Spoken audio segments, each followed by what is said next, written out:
When you play the Game of Thrones, you Subscribe and like. or you die.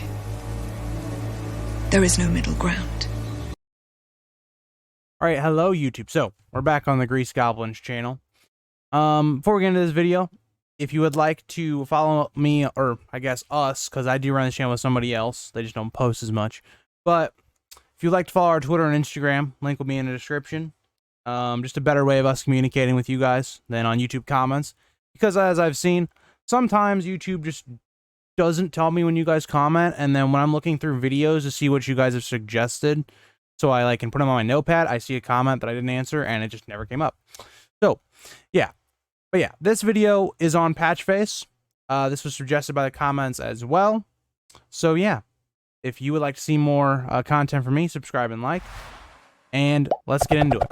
So, Patchface is a weird character. He has a very interesting backstory that goes all the way back to Stefan Baratheon, who is the father of Robert, Renly, and Stannis. I don't know why I just said them out of order, but, you know.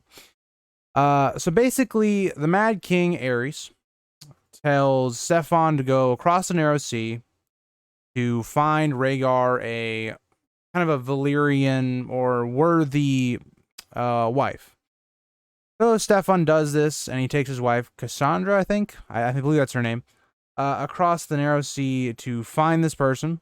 They don't end up finding anyone, but they find Patchface. And Patchface, at this point, is just a smart, cunning lad who, is very talented. He, can speak different languages. He can juggle, sing, all sorts of things. He also has weird, face paint on him. So Stefan basically takes him back to Westeros, because he was a slave, so he bought him and, brought him back to, I guess, entertain, his children and stuff.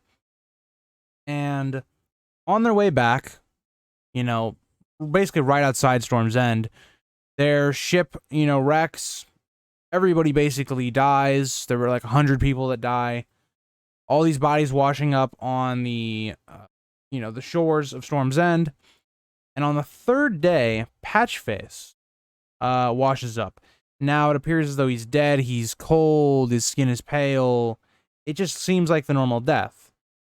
And then all of a sudden, he coughs up water and he starts breathing and he's fine, except that it seems like he's dim-witted. He's not smart anymore. He's just not all there.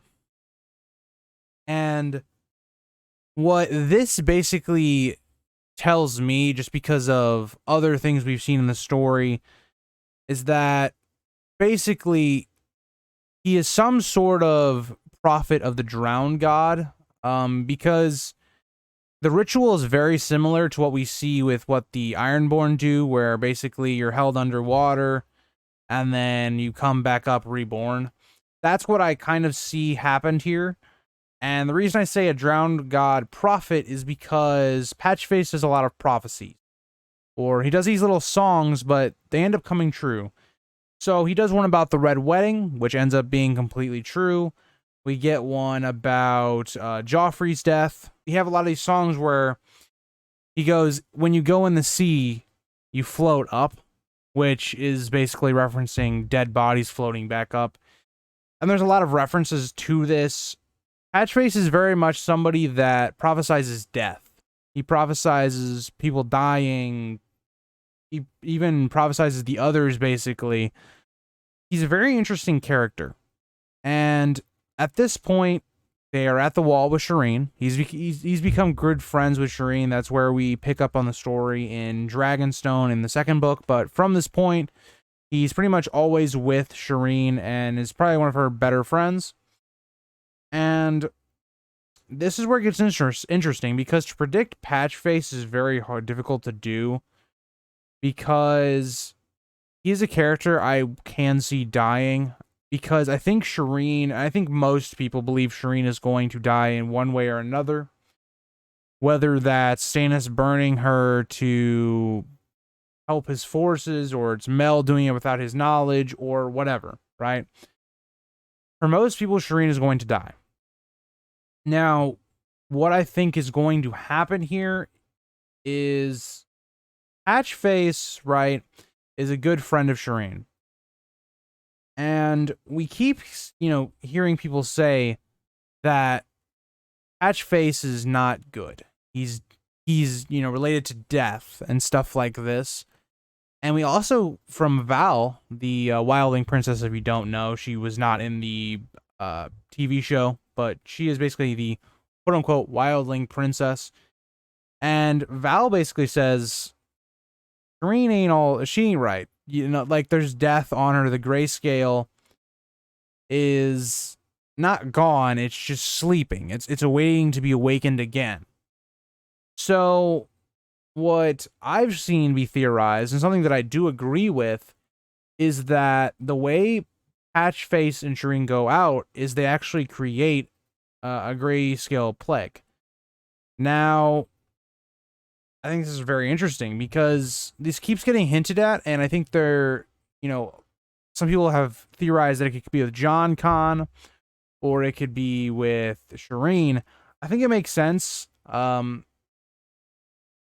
Now, how they do it could be two different things, is that maybe somehow in the sacrificing of Shireen, or maybe they have to sacrifice Shireen because the grayscale gets awakened somehow from Patchface, because of, he has these powers. We know he's powerful. He can tell these things. Maybe somehow he awakens this grayscale within Shireen, and the reason they burn her is to prevent this from spreading, in which it doesn't end up working, and we see all this other stuff spreading throughout Westeros. That is what I think could be really interesting for Patchface, because I think Patchface would probably try to prevent Shireen from dying and then would be killed himself. So yeah, I don't have a lot of where I think Patchface goes in the story, because I'm not sure where else his story can go. I think he's very much tied into Shireen. But yeah, let me know. If you guys have a grand scheme for Patchface, let me know. I personally don't. I've never really had this big elaborate plan for Patchface. I think he's just always been there as somebody who can give us insight or foreshadowing for future events, which he does do quite often. But yeah, thank you guys all for watching. Like and subscribe for more content from me. You like this? I hope you guys like this video. It's kind of a shorter one. I didn't have a lot to say on this one. But yeah, thank you guys all for watching. And let me know your guys' theories in the comments below. Make them as long as you'd like. I know people get a little like self-conscious about, leaving long comments. I like long comments, okay? Because eventually I'm probably going to revisit these videos and I can use your guys' ideas and we can have more of a discussion where it's just not my ideas. So yeah. Again, thank you guys for watching, and I'll see you in the next one.